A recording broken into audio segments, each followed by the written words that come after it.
Hi, I'm Adrianne, and welcome to the Hidden Curriculum of Life. This is where I share the lessons life has taught me through struggles, blessings, and all of the unexpected turns. My hope is that even if our paths are different, you'll hear something familiar in my stories and maybe even feel inspired to share your own. Let's get started.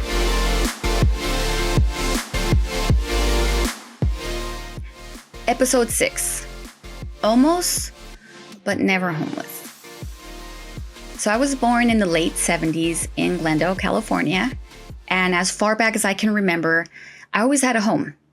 Now, it doesn't mean it was always the same home. I kind of moved around a lot. My mom was in real estate and she did well. And when she got tired of one house or she was flipping it, as in selling it for a better value, we would just move to another home. And some of those houses were gorgeous. 5 bedrooms, 5 bathrooms, 2 stories. We even moved into a 4-story house that had a bathtub with claws on it.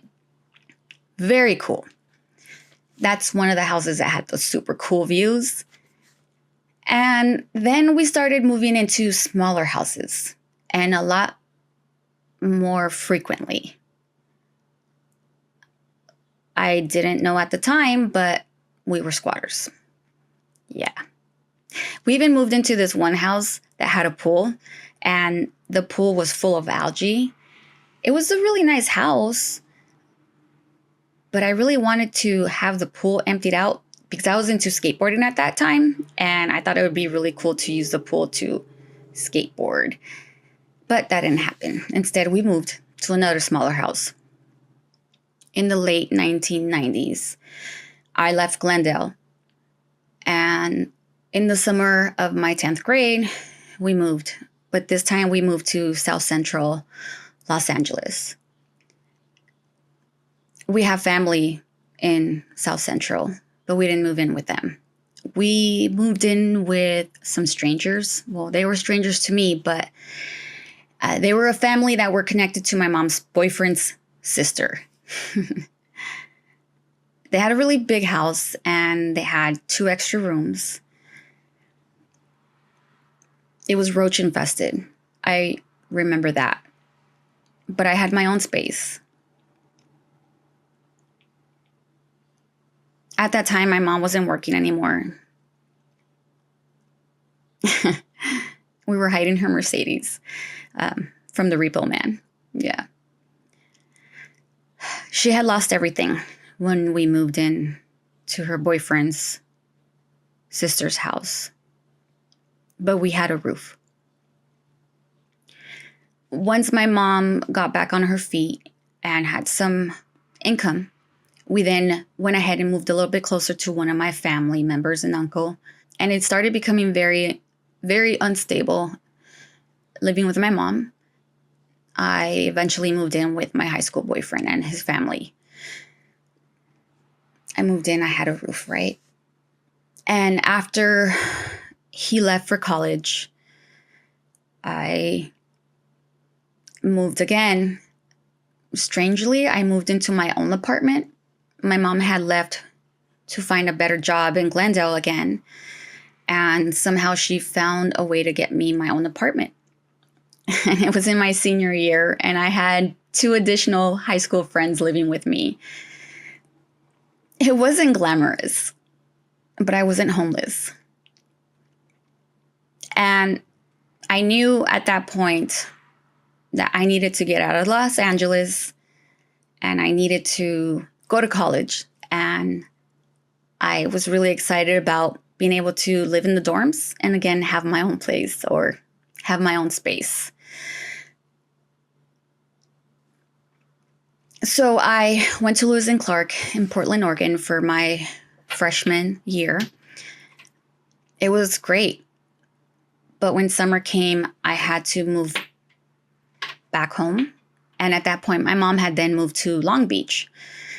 So I would stay with her in her apartment, a very small home, a 1-bedroom home. So I would stay in the living room. But again, I had shelter, right? In my sophomore year, that's when I went to the Dominican Republic for my spring semester. And at that point, in the wintertime, I had to move all my stuff back home while I was away for that semester. And I was going to return to just go straight back to Long Beach. While I was in the Dominican Republic, I decided that I did not want to continue in Portland, Oregon.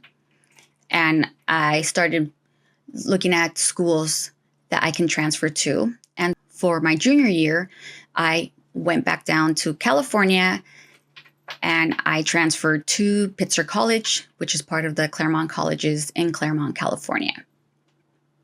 I was able to live in the dorms for a semester, but it started getting really expensive. And I didn't have as many scholarships as I had when I had attended Lewis and Clark College. So I had to leave the dorms and go move back in with my mom. And I would commute from Long Beach to Claremont. That was a lot of hours of driving. On top of being a full-time student, I also was working full-time because I had a boyfriend in the Dominican Republic and I had to travel. So that meant I needed to make money.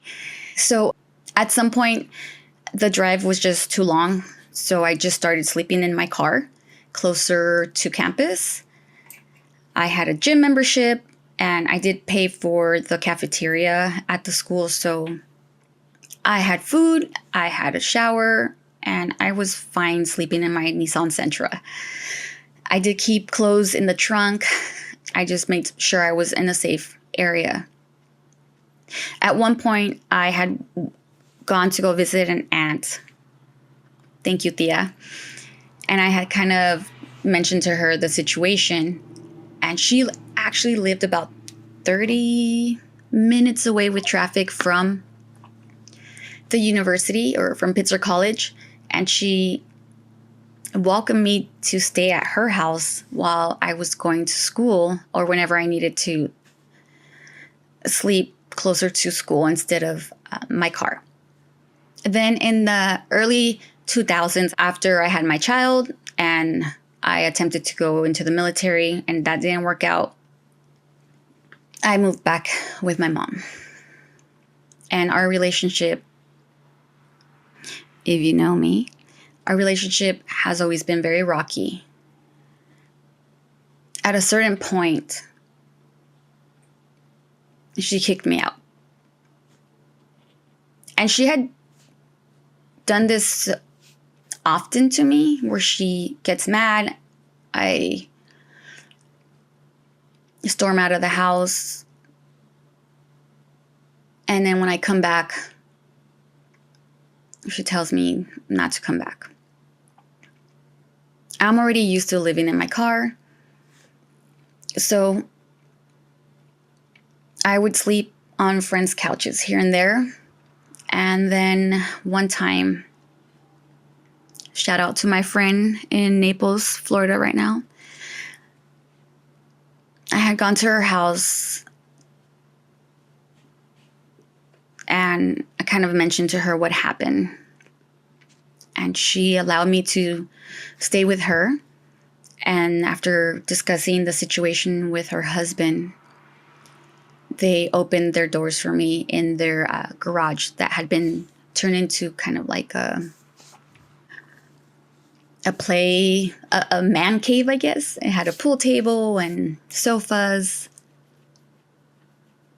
And so I stayed there and I slept on the sofa until I was able to get myself into my own place.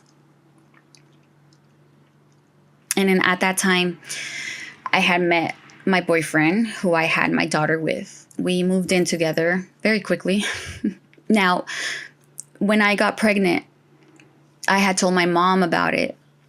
We were living in an apartment that she managed, and she basically kicked us out of that apartment because she was so furious about me being pregnant again. And so I went to go live with my boyfriend's mom I moved to Huntington Park, California, and I slept on my mother-in-law's floor for a few months, but I had a roof over my head. Eventually, my mom warmed up to the idea that I was going to have a child. She found us a place. Luckily, at that time, Christian, my oldest, he was in the Dominican Republic when I was sleeping on the floor, so he didn't have to experience that. It didn't work out with my daughter's dad, and eventually I left California and I moved to Albuquerque, New Mexico in 2006 as a transfer for my job in Irvine. They had opened up a huge call center, and I took the opportunity to start fresh somewhere else that had lower cost of living expenses. And I stayed in a huge apartment for less than what I was paying in Long Beach.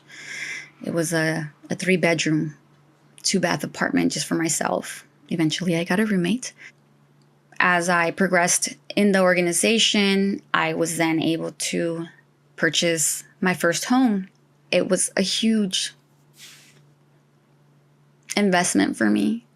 So I wanted to make sure it was the perfect place. And it was. It was a 3-bedroom, 2-bath on a half-acre lot up in the hills of Rio Rancho, and it overlooked the Sandia Mountain and the Rio Grande Valley. And it had the most beautiful view ever. And then life again happened for me. I lost my job. I was going through a divorce. My finances were just crumbling.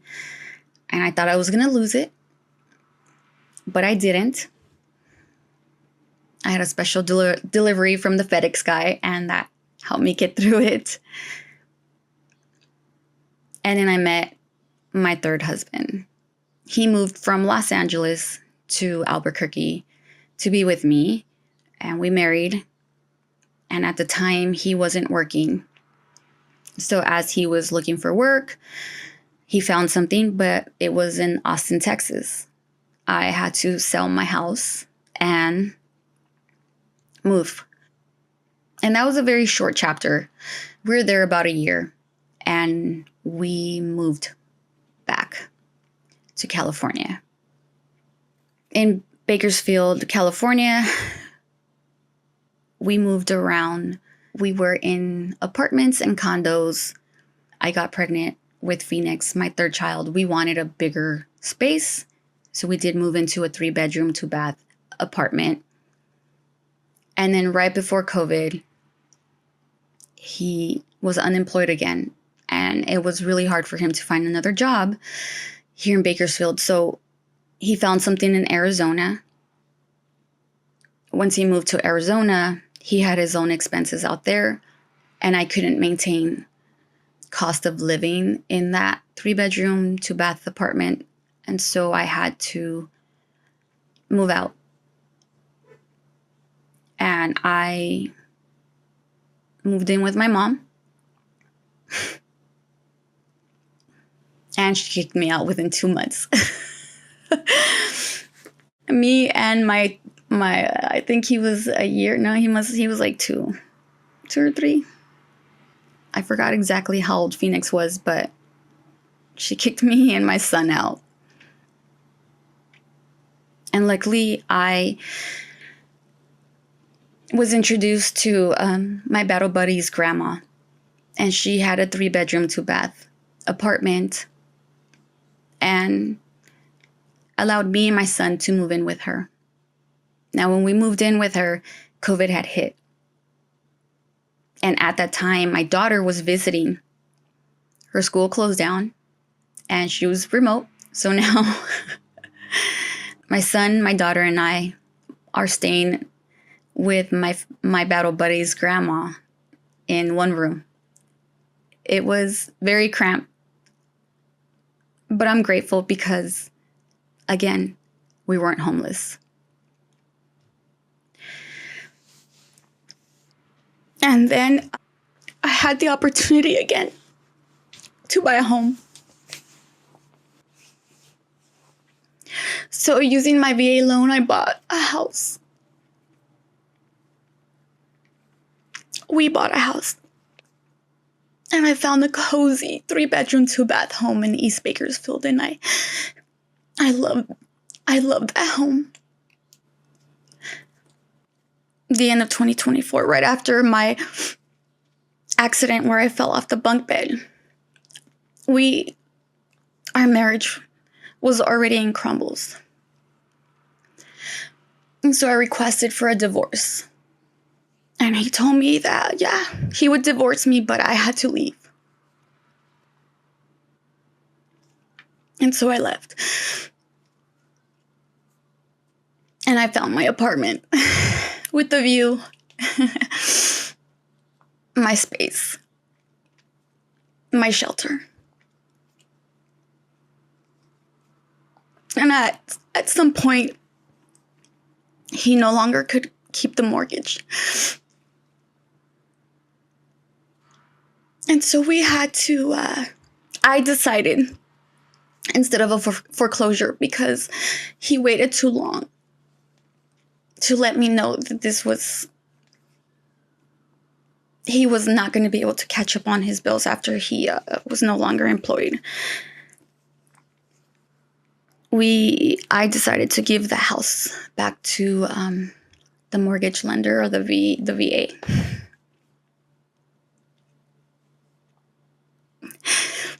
And today, I gave the keys to the real estate agent, who will now take over the home and sell it or do whatever they're going to do with it.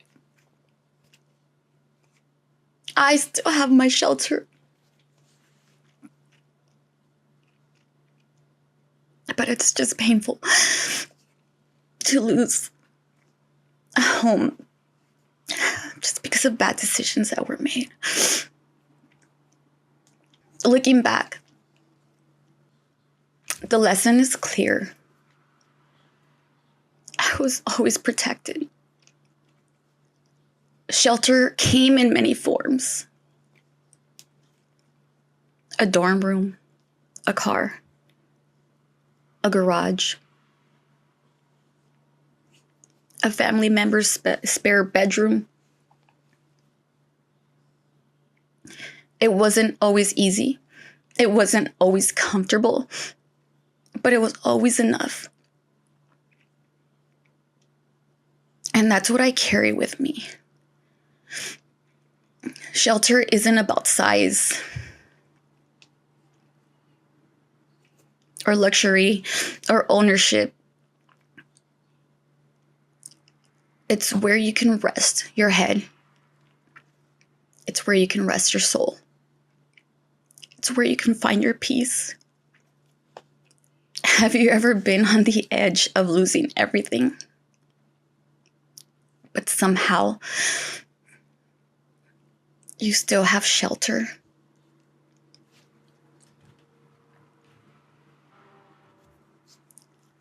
Sorry, this is so emotional. It's so fresh. But I'm so grateful. I am grateful for every person who has ever opened their home to me. The hidden curriculum of life. Just one foot in front of the other. Just keep going, doing the best you can. Being okay with allowing others to help. Because there's angels among us. Thanks for hanging out with me today and listening to my story. Every time I share one of these moments, I hope it sparks something in you. Maybe a memory, maybe a question, maybe even the courage to share your own story. If you got something on your heart, I'd love to hear it. Send me an email or connect with me on Instagram, both Hidden Curriculum of Life. And hey, if this episode made you think or made you smile, share it with someone else who might need it. Until next time, keep looking for the hidden lessons, keep your heart open, and I'll see you in the next story. Bye!